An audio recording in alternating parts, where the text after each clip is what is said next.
Yo, what's going on, guys? Koi here. Today we are going to be talking about um, uh, uh, Amai mask and his build, and pretty much what you're going to be aiming for whenever you actually start using Amai mask. Hang on, for some reason, there we go. For some reason, my thing was being weird. But okay, so Amai mask, he has actually the same type of stats, the same type of build as I would say Metal Knight would possibly be the best due to the fact that Metal Knight is just one of those characters that runs one, he runs negative crit. Two, this is the same type of character with the same type of potentials. The only difference is necessity. Now, the big difference between these two is yes, um, this character does get some decent stats, and he does get the impassioned, he does get the resolute attack, but the only downside is you have to rely. I mean, the only upside about Metal Knight is the fact that he plays distance and he's supportive, when realistically speaking, My Mask is going to be your frontline character, so you're going to want him to be as useful as possible in the front line. So we're actually going to start off with, obviously, we're going to be running the first ones, which is going to be maxing out Impassion because that's his build. Once he levels up, he's automatically going to get his Impassion levels up because he gets the exact same ones. So when that actually does happen, if you get the potential, obviously, you will get that extra Impassioned plus two more.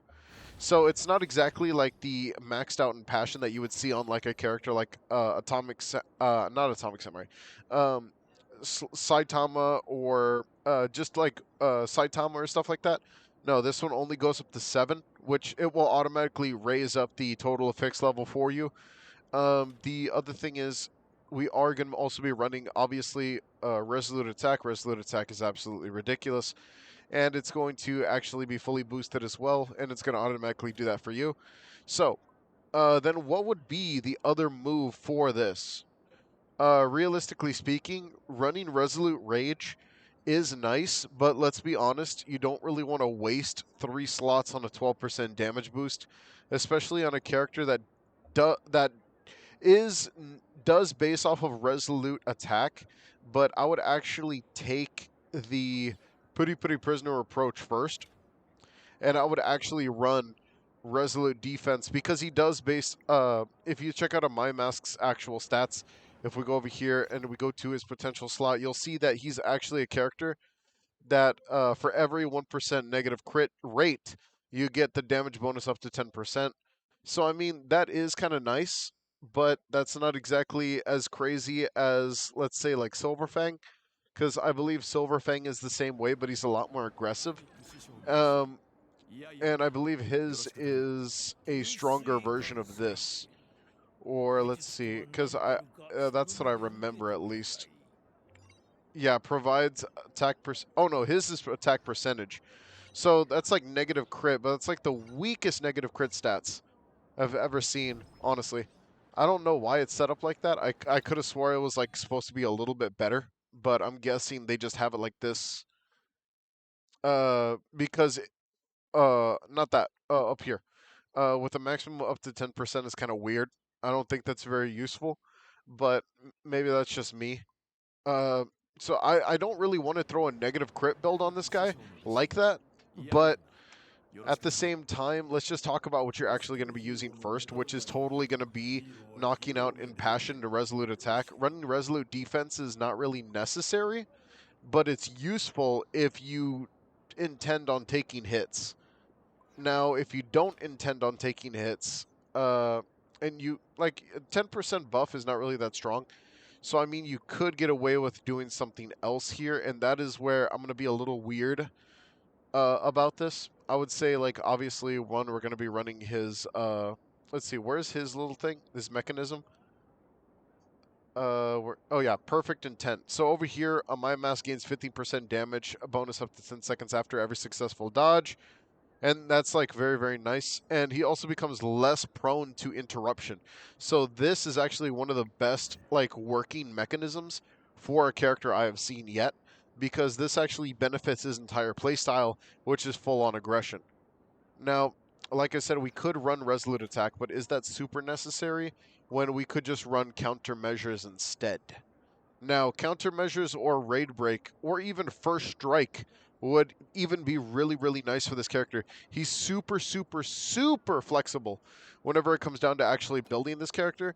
I mean, for instance, if we get like, because even with like, he does so much damage and so much consistent damage, he's pretty much going to be your frontliner. So anytime that you're actually going to build this character, you could just flex a lot and just see what you could actually build. So for instance, we could throw Raid Series on this guy, and Raid Series gives the extra 45% against certain bosses. So what if we threw on like all the Raid Series and we did like Raid Series 20%? So this will be like 20%, 20%, 20% for each of the bosses, which is nice.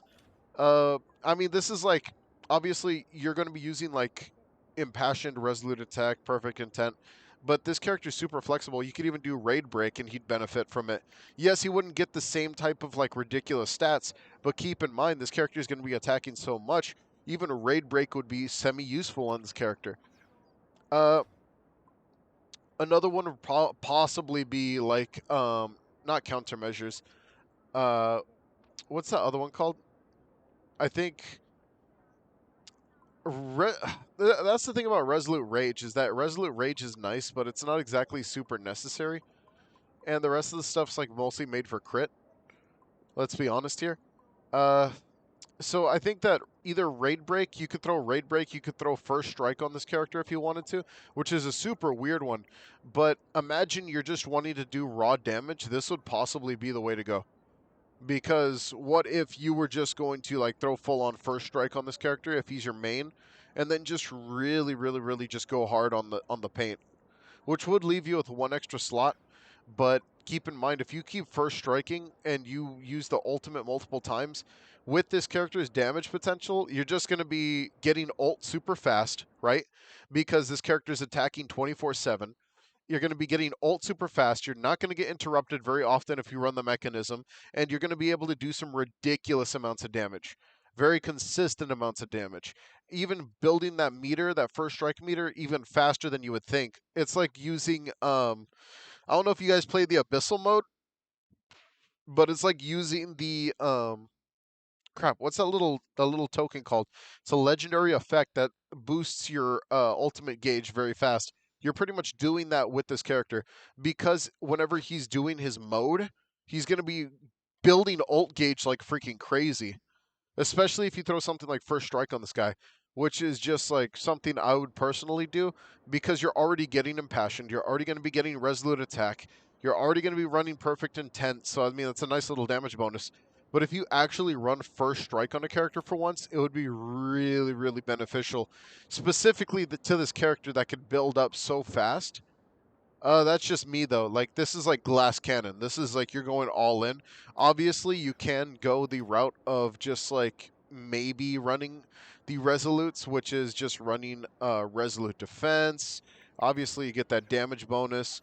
Then run some resolute survival. Obviously, you're going to get that damage bonus. You're going to be getting a lot of negative crit chance, which your negative crit chance is going to be going up and up and up. For instance, right now it's at 30% default. So you're running 30% default plus the negative 25%, not including the buff one. So this is like pot zero. So it's like 25, 30, 55%, 55% plus another 25%. You're looking at about 80%, 80% plus another 25% equals 105%. So 105%, if you wanted to stack something else, then I would also stack Resolute Rage, obviously. But that's if you just want that extra 20% negative crit rate to guarantee that extra 10% damage and also get that bonus 12% damage. This would be the most obvious build. But like I said, if you could pretty much put anything on this character to build his damage, just make sure you do something that's incredibly beneficial to how fast this character can attack and how consistent this character is. He probably is the best character in the game right now.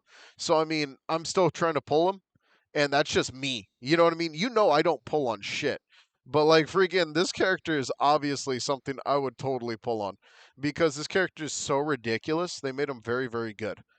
Now, you're probably like, well, Koi, now what are the main stats? Obviously, you're just going to be running whatever you could get your hands on for the main stats. So obviously, we could just run like attack all the way, hands down, attack, composure reduction, but obviously we're going to be running like overpowered attack here and just straight up attack. You just want all the substats to just straight up be attack, and you just don't want to really focus too much on the character entirely. When it comes down to like defensively, because you're automatically going to get some stuff defensively. Because if you didn't watch my guide on the way that will chips actually work, you're confirmed to get like HP on certain slots. You're confirmed to get defense on certain slots. I think that's like HP, composure reduction, HP. See, over here, even on my main character, I got like HP. I got like HP over here. I got attack over here. I got composure reduction right here. And the only ones that you can mess with are like these three specifically. And then the rest will always be like HP or defense, HP or defense, composure reduction. And, you know, you could play with that a little bit, but realistically speaking, um, I would say that a My Mask is just going to be doing a lot more if you just give him the appropriate damage nodes and just let him pop off with with a full-on resolute attack build and really just go crazy. So freaking yeah, that's my build guide for a My Mask, and I hope you guys enjoyed. Take it easy and peace out, my dudes. Oh yeah, don't forget to like and subscribe. Totally helps out the channel.